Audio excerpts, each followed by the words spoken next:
Hey guys, how are we today? Today is officially 3 weeks post-op from my paniculectomy, abdominoplasty, and flank liposuction surgery. I'm finally starting to feel like myself. I'm able to smile, I'm able to laugh, I'm able to feel a little bit better about this, even though every day there seems to be some sort of a change that takes place, and I'm like, what the fuck? Is this ever gonna feel like my body again? Am I ever gonna feel normal? I'm here to answer yes, you will. It's gonna happen in stages, but yes, you will feel normal. I know that there are um, a lot of pictures out there of people who basically just post before and after pictures of plastic surgery. And you're like, well, I don't look like that. Like, oh my God. And then you read it's going to take a year for all of the swelling. So while on the outside, right, it doesn't look like there's a lot of swelling, but on the inside, there's a lot of swelling going on. There's a lot of things that need to readjust. You literally had fat ripped off of the layer of your skin underneath, subcutaneous fat, ripped off by a little needle, sucking it out and pulling and all that stuff. And then you had your abdominal muscles pulled back together, pulled down, and then stitched together. There's quite a bit of healing that is going to take place. It's going to take some time for something like that to heal. So please just be patient. Patience is not a word that I like to hear. Okay, I've been on the phone with my friends. If they would see this video, they'd be like, who are you telling? I've been on the phone with my friends like constantly, like, oh, this is starting to look right. Oh, it'll look fine, okay? In due time, it will look how it's supposed to look. If you're one of those people who just came out flat and you just had maybe 5 pounds or 2 pounds of skin cut off and the top of you is completely flat, bless you, sis, bless you. But those of us who have a bigger frame and who were a little bit heavier than some other people, we have a little bit more healing to do and a little bit more ways to go. But I'm happy to say that actually I've lost not only the 20 pounds from the liposuction, but I lost an additional 6 pounds since I've been home. And I'm like, how? I've just been sitting here. I haven't changed my eating habits. But at the end of this video, I'm going to tell you something very fascinating. And you're going to look this up and you're going to be like, how come nobody told me about this before? But let's get to the main reason why we're here, okay? Smoking. Okay. I started smoking when I was 17. Yep, started smoking when I was 17. I think I sold cigarettes for my parents when I was a kid, just because I saw them smoking. So if you count secondhand smoke, I've basically pretty much been smoking my whole life, which I know is terrible. I was able to stop. I had to stop when I had weight loss surgery. I had stopped for probably about a year.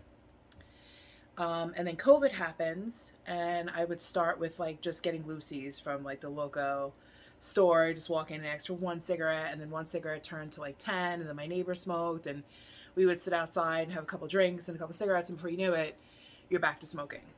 Okay? I knew, even though I was nowhere near close to getting plastic surgery wasn't even on my mind at that time. I knew eventually that one day I would be going for plastic surgery, and I knew that they wouldn't do the surgery if I was still smoking. But again, until you get that approval letter, you keep smoking. So will you be given a nicotine test? Yes, you will. It is a blood test.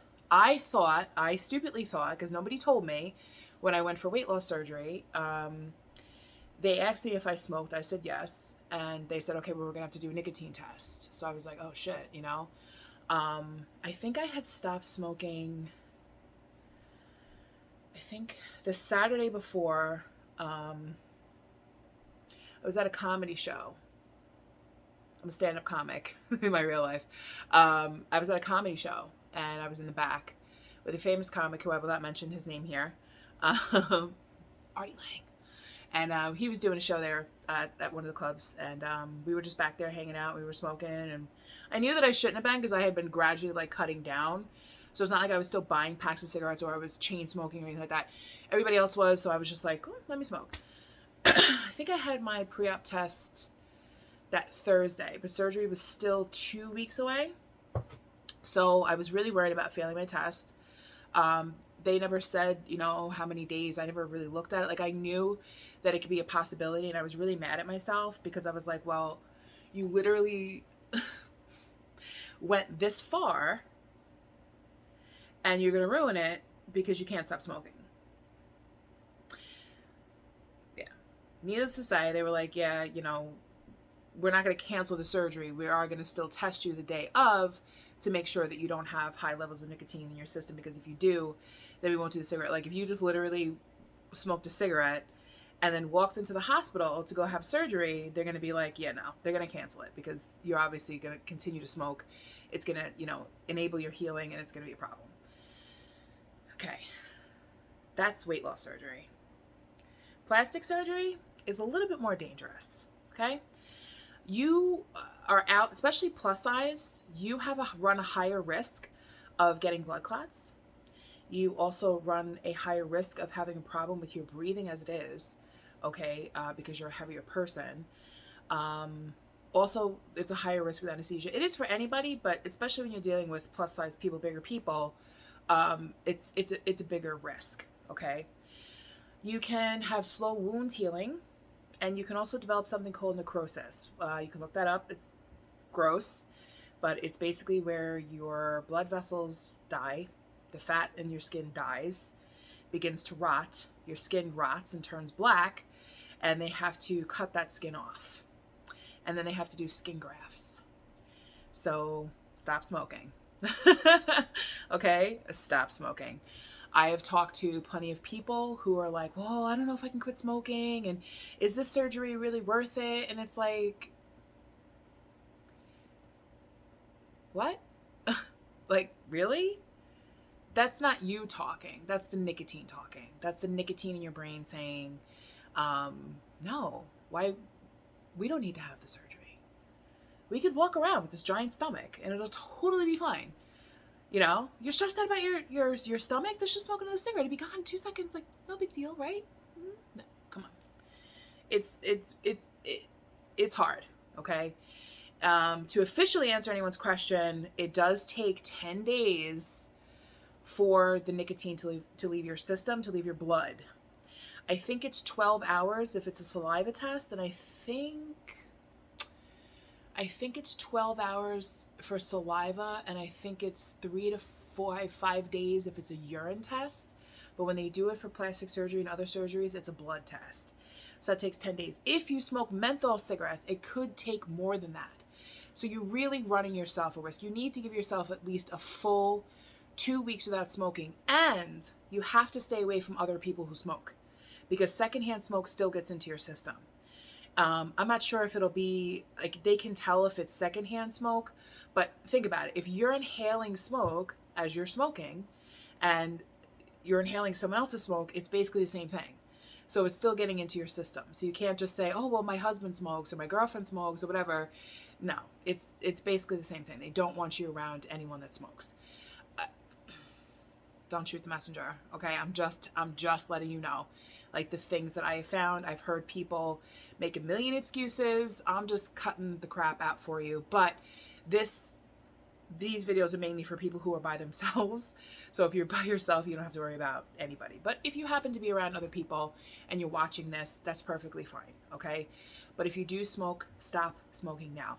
Especially if you have a couple of months before the actual surgery, do yourself a favor and stop smoking now. I didn't listen. I knew that I was going to have to quit smoking. I had begun to gradually cut down where I wasn't buying packs anymore. It was just a couple of cigarettes here and there, but it would be like 5 cigarettes per day. And then I would like torture myself. Like, you know, you have to quit smoking. You know, you have to stop, right? Like, you're only hurting yourself. What if they cancel your surgery because you're smoking cigarettes? Or what if you have a complication because you're smoking cigarettes? Like, stop, you know, like, just stop. So, it's my cat. Yeah.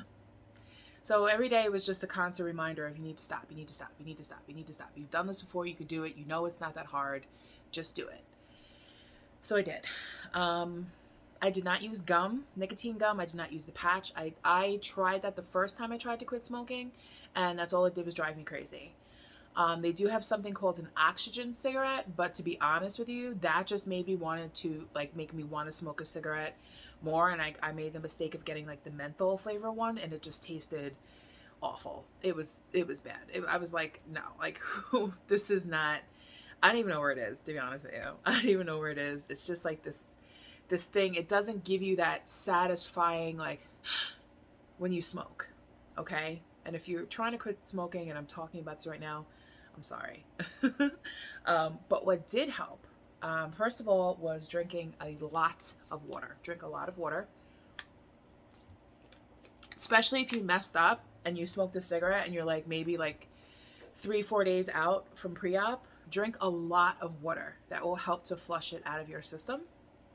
Because nicotine, and sweat, do some sweaty cardio exercises, that'll also help to push the nicotine out of your system. But don't use that as a crutch or a tool and smoke your brains out and then be like, oh, I'm just gonna drink a bunch of water. No, you need to be like a week with no cigarettes, a week and 4 or 5 days without cigarettes, and you just slip up and you smoke one or take a couple of hits. You know, that's what I was doing. I was taking like a couple of puffs from cigarettes probably like the weekend before surgery.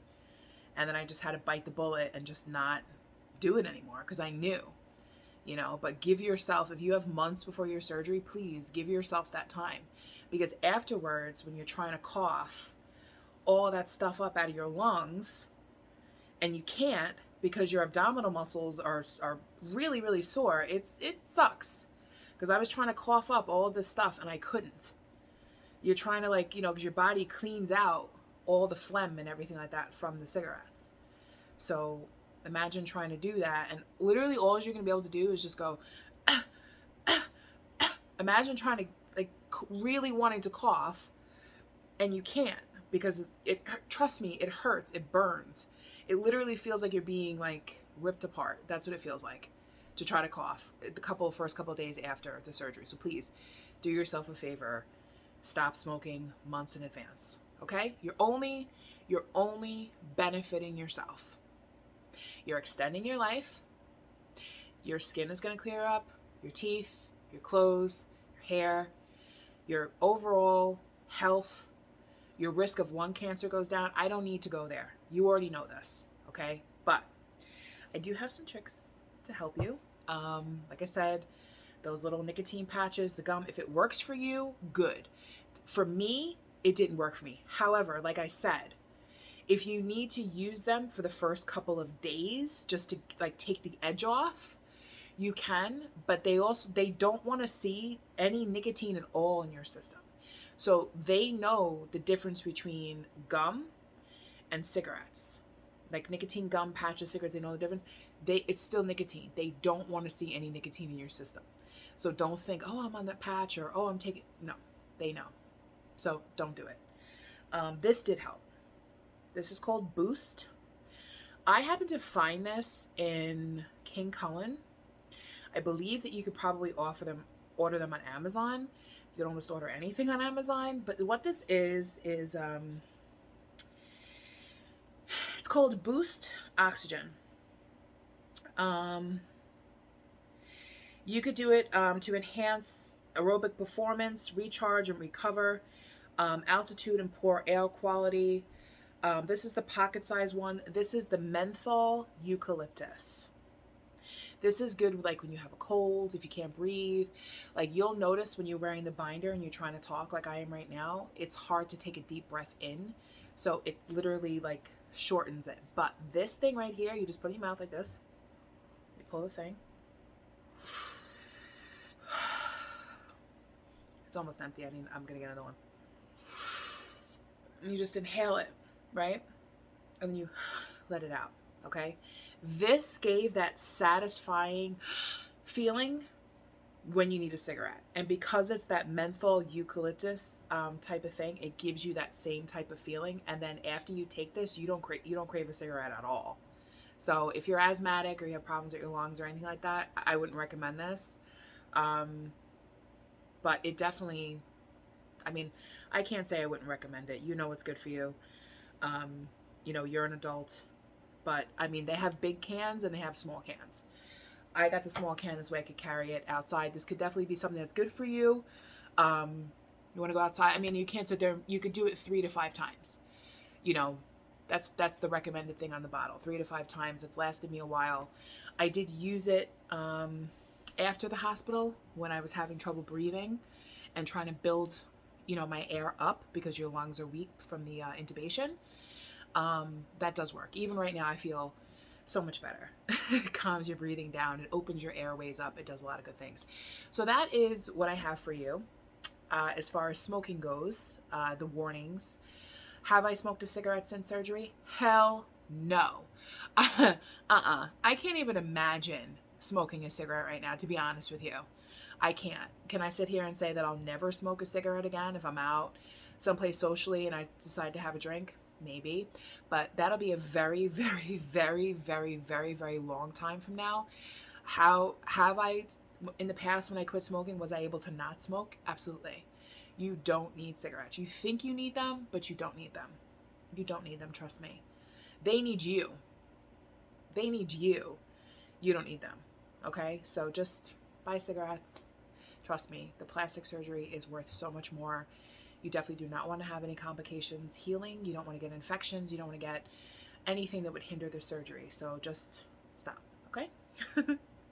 So, bonus feature, what I was going to say.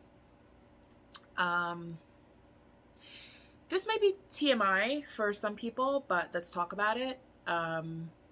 We all know that sometimes I had talked about in other videos about my issues with hormones and my in general thyroid problems, all types of insulin resistance, all types of problems that I've had my whole life.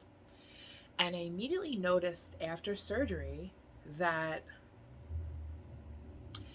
my ovaries started going crazy, like cramping, like whoa, like oh my god, like things like just started to like wake up in there.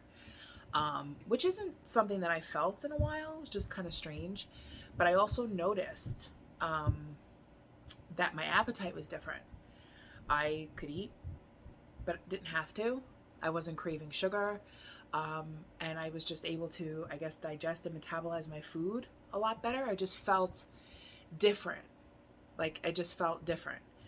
And plus, like I said, I lost 6 pounds. Usually, it's been for the past couple of years since I've had surgery. After you've had weight loss surgery, the weight does kind of slow down after a while. This weight loss does slow down after a while. And I was experiencing that. I had lost 25 pounds during the pandemic. I had lost 25 pounds. I put like maybe 10 of that back on because I had stopped going to the gym, but I was still exercising. I was still doing physical things, but I wasn't doing as much physical stuff as I was before. And that's how I know when my insulin resistance is acting up, because I have to do 10 times the amount of work, starve myself, have to do a lot of things in order to get the weight to come off. At this point, I'm not starving myself, I'm eating, but I'm definitely don't feel the need to eat as much. I'm not that ravaged and hungry. And then, so I did some research. Turns out that large volume liposuction of people that have insulin resistance and that have been obese for a while, when they get large volume, and they're actually looking at large volume liposuction as an alternative to weight loss surgery, because it essentially does the same thing with the cortisol, I think is what I read. You can look it up. I saw a couple of plastic surgeons who did large volume liposuction and tummy tucks of patients, and they were able to keep the fat off. And it actually did help to correct, at least in theory, it did help to correct some obesity-related problems.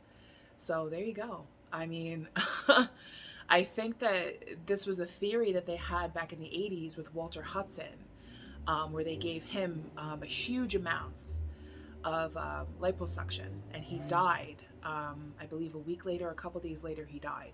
But Walter Hudson was also 1,000 pounds, and there could have been complications from, anesthesia. Could have been complications from a blood clot because he wasn't able to move, or I don't know anything. But, I actually meant to look up Walter Hudson and see what actually happened. But I remember that. It's something that stuck with me for forever. I remember that. Like, they removed all his fat. And I was a kid in the 80s. And I remember thinking, they wheelbarrows of fat, like, being, like, dumped out of the hospital is what I thought. I had no idea what liposuction meant or anything. But I think that that's the reason why they didn't do it, because of what happened with Walter Hudson. But now I think that they're starting to see that it is an actual benefit to people who are overweight. So it's kind of like, is this going to become the procedure of the future, where people can go for liposuction and it's giving them a whole new chance at life? We'll see. I actually did find a doctor here in New York City who's doing a study right now. I plan on contacting her and saying, hey, if you'd like to monitor me, yeah, my surgery is already done, but if you'd like to monitor me and see if there's any effects, I'm yours. Because, listen, I've tried everything. And, it's not just for cosmetic. It's for health reasons too. So we'll see what happens in the future, It's about effing time. Anyway, I gotta run, y'all. Thank you so much for watching this video. I appreciate you giving me your time, your attention. If you have any questions, of course, leave them in the comments. Or just shout me out on social media at Chris Nicole Tins Comedy. And you can also follow me on Instagram, also at the Fresh Sleeve of Bariatrics. I will be reopening that Instagram to start giving some recipes, some tips and tricks, and posting some more pictures. As of right now, there really isn't too much to see. So, but I will definitely be posting more pictures as we go along. So thank you so much for watching. Good luck with quitting smoking. And go on Amazon, see if you can find some Boost. Anything that helps, but you gotta stop smoking. So good luck with that. See you guys soon.